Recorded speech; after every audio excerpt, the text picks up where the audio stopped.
Hey there, y'all. It's Fairlight.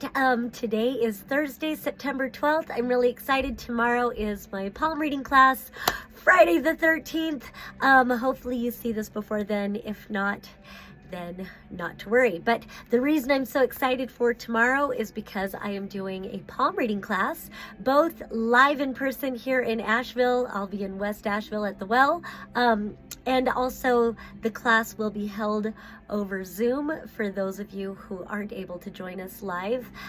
Tickets are still available. I will have that information available either in the show notes or in the link below or in the bio or wherever you see this. If you're not able to find the link and you're interested in coming, then you can send me an email, Fairlight, Fairlight, at airyfairytarot.com. So I did one palm reading example already. I wanted to do another palm reading example just so you can get an idea of what you'll be able to do when you take my class. And if you see this after the class, no worries. I have plans in the works to turn it all into an online module that can be purchased later. So whether you take it sooner or whether you take it later, it will be available to you. And so let's get on with the reading. Thank you so much for watching. Peace and love. Okay, so there is a lot going on with this hand. Probably when I first looked at this person's hand, I said, "You're not crazy. I'm just kidding," which I think is funny, but you got to have a little humor when you see that somebody is going through a lot in their life and you see that there's just a lot going on. I mean, just so many lines. And there's both, challenge as well as activation happening. The first thing that really catches my eye is this great activation. And without giving too much away, because I am trying to sell my palm reading class, I'm just going to go ahead and point to it. You see that there's this big star, like right in the middle of their hand. And so that is a great activation point. So some of the things that I can say about this activation is obviously it represents a period in their life, but that's the tricky thing is that's why I don't like to be a fortune teller. I'm not about prophecy because we're always at choice points. And so I would say this represents a point in now, and then sometimes we can trace things going backwards and see where we're being guided to moving forward. But the reason why I say at a time in their life is because, you look at the lifeline, you look at the headline, and you see that this activation is happening in between that, as well as right in the center of their hand. And so some of this activation is, because it's underneath the headline, I'd say that it is a subliminal activation. It's things wanting to come to the surface, and then because of some things on the lifeline, I would say that there's been sometimes we can be repressed to the point that we just kind of explode. Like you can only hold it back for so long before the truth is forced to come out. And by truth, I mean true expression of who this person truly is, what their beliefs are, what their impressions are, because so often, we get gaslit about our perceptions, or we get gaslit about our solutions that we come up with, or our inspirations. And so, it looks like this person has experienced and overcome. It looks like this person has overcome quite a bit in dealing with like family traumas, family repressions, but then they also probably, I would guess they jumped either into a career or a marriage or something along that lines where they were very confined and they had to really repress their own brilliant ideas. But then this activation is coming in from a lot of strife.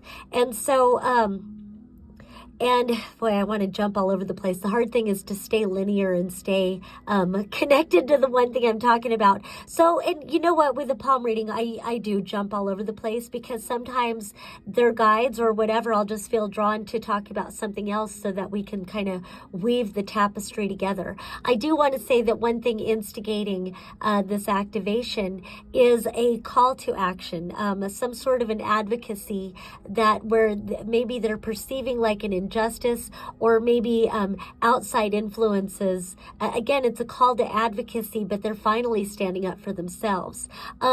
So, and like I said, it's an instigation. It looks like this person has been under a pressure cooker, honestly. And so not only has there been resolution with family stuff, but then there has been a lot of strife and challenge coming from outside influence as well. And the reason I kind of interrupted myself and said I'll jump all over the place is because normally I'll look to see, is there a line for being a channel? And this person definitely has a line for being a channel. And I already did a video about that, where it comes directly underneath their pinky, and you see that there's this line traveling down here. You see a lot of this channeling has been interrupted, though. There's not a continuous flow. I'll show my own hand by comparison. I don't know if you can see it. I guess not. But I have a pretty solid line. I get interrupted myself, but I'm pretty practiced at channeling. Whereas this person maybe hasn't been practicing, because maybe they're not even aware that they are a channel. They just, have moments in life where they're shocked by their own wisdom or their own tapping into information they didn't know they had access to. There's also been a lot of emotional trauma connected to their channeling ability, which is something that you'll find is pretty common. Often it'll be loved ones that have crossed over, and or people telling them that they're crazy. And what I like to say is, if they were honest, they'd say, you're crazy if you think I'm going to admit the truth to you. And so, if you find yourself as a channel, often gaslighting yourself because you've been called crazy, it's probably that you're crazy accurate and people aren't ready to be seen in the way that you perceive them, even though you don't have a judgment about it. And so, so one thing that a scenario that this person may have experienced a lot is dramas that there's a whole scenario that often can take place where a person or people probably has come into this person's life, and at first, initially, there's this feeling of an affinity. Like maybe they'll feel like a soul family, a soul friend, or a soulmate, or something like that. And so you start spending a lot of time together. But then after time, this person's life starts to fall apart. And so of course you being their, or this person being their new best friend or whatever, jumps in to try to help them. But the more that they have tried to help, the more the other person's life falls apart. And next thing you know, that person is blaming them for their misfortune. And this person says, what do you mean? This is your chaos. I'm just trying to help. And then it comes to some dramatic crescendo, and then it's like that big claw comes in and pulls this person out of the other person's life, and they never see each other again. And this person is like, what the fuck was that all about? And so we can get locked up in these drama scenarios, these drama sequences. So what I'd like to say is that it probably, this person, it was kind of their fault. Not to say anything is anybody's, blame or whatever, but because they are a conduit for new information, I like to call it light, it's what I learned from some Pleiadian channelings. Light is information. Dark is possibility. And so we've all been afraid of the dark. We've all been guided to believe that the dark is evil and the light is good. And that's false, because, and that right there, because light is information. And so there's such things as false information. And without going too much into that, the dark represents the feminine, and these are not absolutes. These are simplified ways of understanding, but we definitely haven't really been led to embrace any kind of divine feminine for the most part in this part of the world, except for those of us that are already witches and whatever.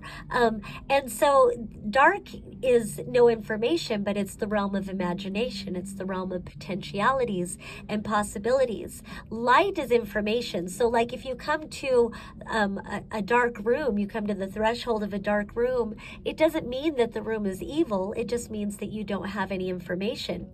If you light a candle, you get a little bit of information. You see where the floor is, or maybe there's stairs, or maybe there's no floor. If you illuminate the room, you get lots of information. And so when you're a channel, you are a conduit for light. You're a conduit for new information. And these can be spoken in terms of vibration and frequencies.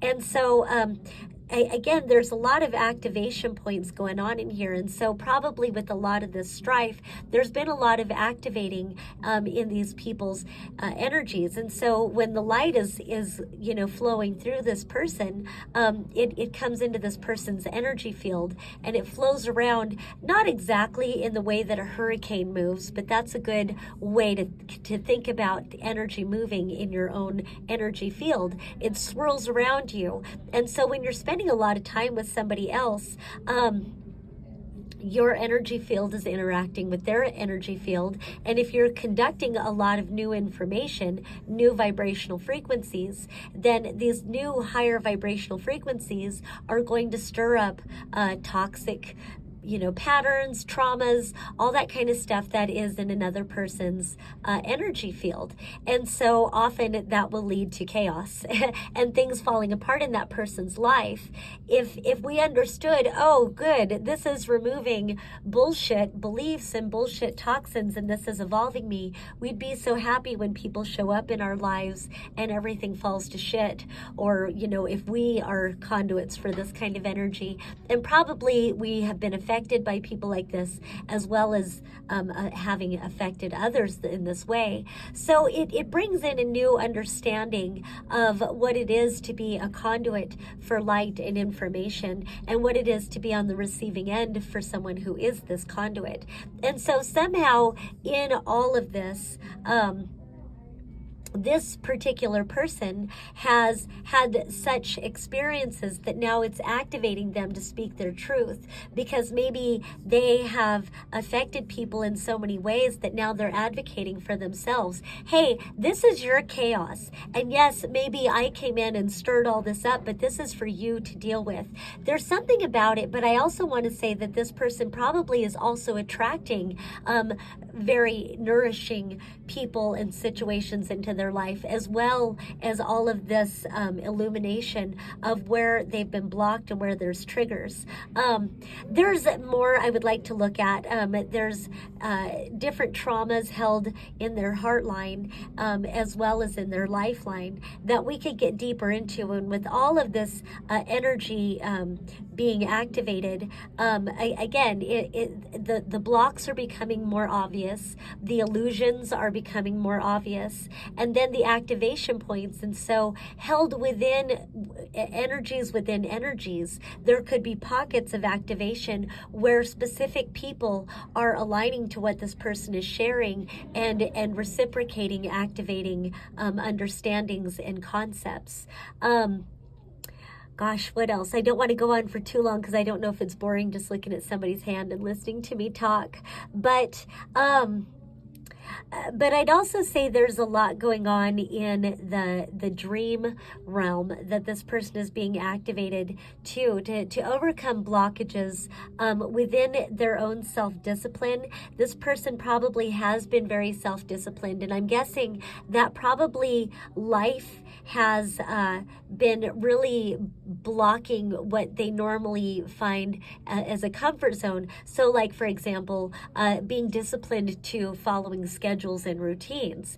And it's that type of thing where probably, or we could just say, you know, I don't know, but this person probably hates to be late to anything, always makes sure that they're on time, and yet now they keep finding themselves constantly being late, and it's through no fault of their own, but over and over and over again, things keep blocking them from, you know, obeying the clock, or different things, you know, different things that normally they feel comfortable, the routine or the control over their environment, and now the structure is falling apart. And what I would say is probably they are being reoriented to shift their focus on where their discipline is and to prioritize their own needs first. I'm going to go ahead and stop it there. This is a hand I could stay in for hours, but that's a lot right there. So if you would like the class, like I said, the link will be up. And then also I'm going to start doing online palm readings, either through pictures of hands, or we can do it live and you could move your phone all around or whatever to show me how. So if you like this, I could do more videos. If you don't, then I'll stop. But either way, thank you so much for watching. Peace and love until next time.